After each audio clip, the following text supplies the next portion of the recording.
మరొకసారి తన గొప్ప మనసును చాటుకున్నారు నారా లోకేష్ గారు. అయితే తన మీద ప్రశంసల వర్షం కురిపిస్తూ జూనియర్ ఎన్టీఆర్ గారి హీరోయిన్ జాన్వీ కపూర్ గారు ఒక ట్విట్టర్ పోస్ట్ పెట్టారంటూ ఇప్పుడు సోషల్ మీడియాలో చాలా హల్చల్ చేస్తూ ఉన్నారు.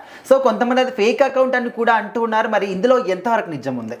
సేవ్ పునర్విక అంటూ ఆ పునర్విక అనే పాప తల్లిదండ్రులు మాకింత కావాలి, పాపకి ఇంజక్షన్ ఇంత అవుతుంది అని చెప్పి దాదాపు 16 కోట్లు అవుతుందని చెప్పి వాళ్ళైతే ఒక వీడియో చేశారనమాట. సో దాని నుంచి ఎలాగైనా ఆ పాపను సేవ్ చేయాలని చెప్పి సోషల్ మీడియా ఇన్ఫ్లుయెన్సర్లు కానీ మొత్తం సోషల్ మీడియాలో ఉండే మన యువత అంతా మనం అనుకుంటాం అందరూ ఖాళీగా ఉన్నారు సోషల్ మీడియాలోని, కానీ దానివల్ల ఎంత హెల్ప్ అయింది అనేది దీనికి అర్థం చేసుకోవచ్చు. సో అందరూ ఖాళీగా ఉండి కాదు, చాలామంది అన్ఎంప్లాయ్మెంట్ వల్ల సోషల్ మీడియాలో ఉండిపోతున్నారు. బట్ అలా ఉండి కూడా చాలామంది చాలా హెల్ప్ చేశారనమాట.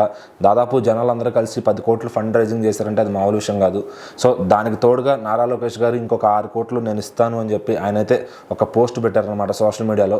సో ఆ 10 కోట్లు జమ అయినాయి అని చెప్పి ఎవరైతే పునర్విక తండ్రి ఉన్నారో ఆయనే మళ్ళీ ఒక వీడియో వదిలారు. సో ఇప్పుడు దాకా 10 కోట్లు అయ్యాయి, నారా లోకేష్ గారు మీరు ఏమైనా చేయగలిగితే చేయండి అని చెప్పి ఒక వీడియో పెట్టడం జరిగింది. సో దానికి వెంటనే స్పందించారనమాట నారా లోకేష్ గారు. సో స్పందించి ఆయన నేను ఇట్లా 6 కోట్లు ఇస్తాను అని చెప్పి ఆయన ఆఫీస్కి అయితే చెప్పడం జరిగింది. సో ఖచ్చితంగా ఆ చెక్ తొందరలోనే మీకు అందుతుందని కూడా ఆయన చెప్పడం హామీ ఇచ్చారు. సో ఆ ఇంజక్షన్ కాస్ట్ అవుతుందని నాకు తెలుసు, అది చాలా రేర్ ఇంజక్షన్ అని కూడా ఆయన చెప్పడం జరిగిందనమాట. సో అంటే డబ్బులు ఇవ్వడమే కాదు, ఏదైతే వచ్చిందో దానిపైన కొంత అవగాహన కూడా ఆయనకు ఉండడం విశేషం. సో మరి ఇదంతా పక్కన పెడితే ఎంతోమంది సెలబ్రిటీల నుంచి కూడా ఆయన ప్రశంసలు అందుకుంటున్నారు. అందులో ముఖ్యంగా జాన్వీ కపూర్ గారు మన నటి శ్రీదేవి గారి కూతురు అనమాట. సో ఆవిడ పెద్ద సినిమాలు ఇప్పుడు షూటింగ్లో చేయబోతున్నారు అనమాట. నెక్స్ట్ ఆవిడ సినిమా రిలీజ్ అవబోతుంది. ఆల్రెడీ ఎన్టీఆర్ గారు దేవరాలో కనిపించారు. సో ఆవిడ ట్వీట్ వేయంగానే అందరూ కూడా ఫోకస్ ఆమె వైపుకి వెళ్ళిపోయింది.